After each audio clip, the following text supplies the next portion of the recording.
Hi there, welcome back with another episode of Mom Zilla Watts, and today I would like to share with you the eyeliner that I use for my eyes for some reason. Now I'm so used to eyeliner because since baby precisely, I grew up wearing eyeliner. My grandmother and my mother happened to always wear the eyeliners after we shower in the morning because it sort of wards off the evil eyes. That's the belief.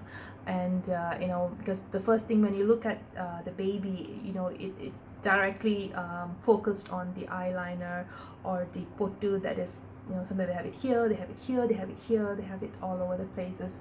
All right, so whatever the belief is, we just follow it because it makes the elders happy. I just want to make a note on that because some chemicals or dust from this may not be suitable for all and can also block the tear ducts, so you might want to be going slow on that. If you see there's any irritation and the continuous tearing of the eyes, you might want to check and stop the usage of eyeliners for babies precisely. All right, yeah, so I use this Lakme Iconic Kajal.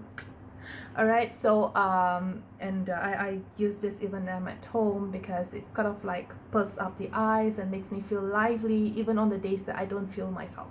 All right, now anyway, the reason today I am doing the video is not to talk about the eyeliner but to give you an eye-opening information about the financial abuse, which is also one of the types of abuse under the domestic violence. All right, so financial abuse is basically kind of again how to exert the power and control over a victim so that the victim will be entirely under the control of the perpetrator.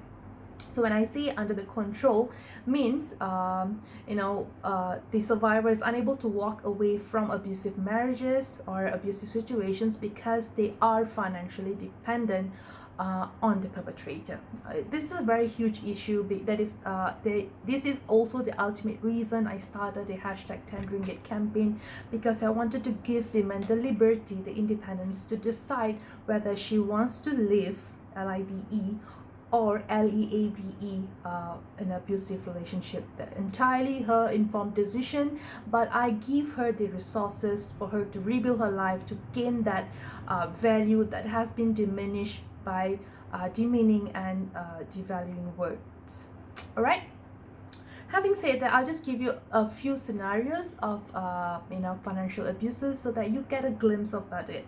Number one is not allowing you to go to work. All right, and most often it's because allowing you go to work means you have the access for your financial independence, means he might lose control over you, and you are no more under his control, so he'll find any way to ensure that you are not going back to work, or cut off all the ties from you gaining an income. All right, so yeah. And number two, ensuring that if you're working, he'll ensure that he tarnishes your name. Sometimes they come to your office and scream and then create a scene and drama so that you're put on spot in your office, in your organizations, with your colleagues. You feel very ashamed of yourself. No, ultimately he wants to do that to you because he wants you to leave the organization and be staying at home so that he can exert his power and control over you. All right, number three, taking away your your banking access. All right, example, sometimes they say that, okay, let's have a joint bank account and we'll save all the money inside here, and then upon signing it later on, he just changes the PIN number so that only he has access to it. So you will need to ask him for every penny that you spend, and he will need access to where you're spending it, how much you're spending it, why you're spending it. You have to give all these details, and he holds the entire power to ensure that you don't have the access to savings.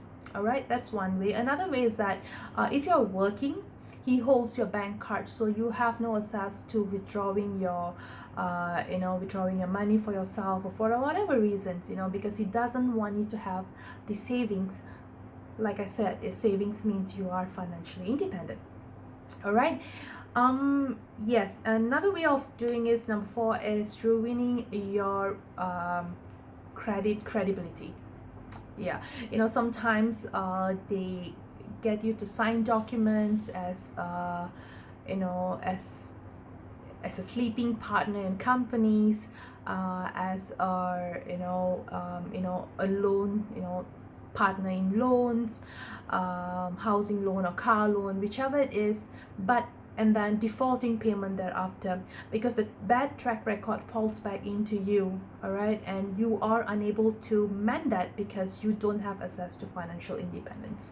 All right, so he cuts off all this so that you are entirely dependent on him. And even later on, withholding, even if you choose to walk away, he will withhold from giving you the payment of alimony or so on, so that you suffer. Okay, so there are also cases where the perpetrator does this identity fraud, by using your name, or defaulting, frauding your signature for loans, credit cards, and so on, and maximizing it and not paying it. All right, ultimately he wants to exhaust your financial access to institution financial access financial assessors, so that you cannot get loans for any other things. You're entirely dependent on him. All right, and last but not least, this is something that happens, using not giving you pocket money. Sometimes they pay all the bills. You can be even from the rich family, but he decides everything that he buys for you.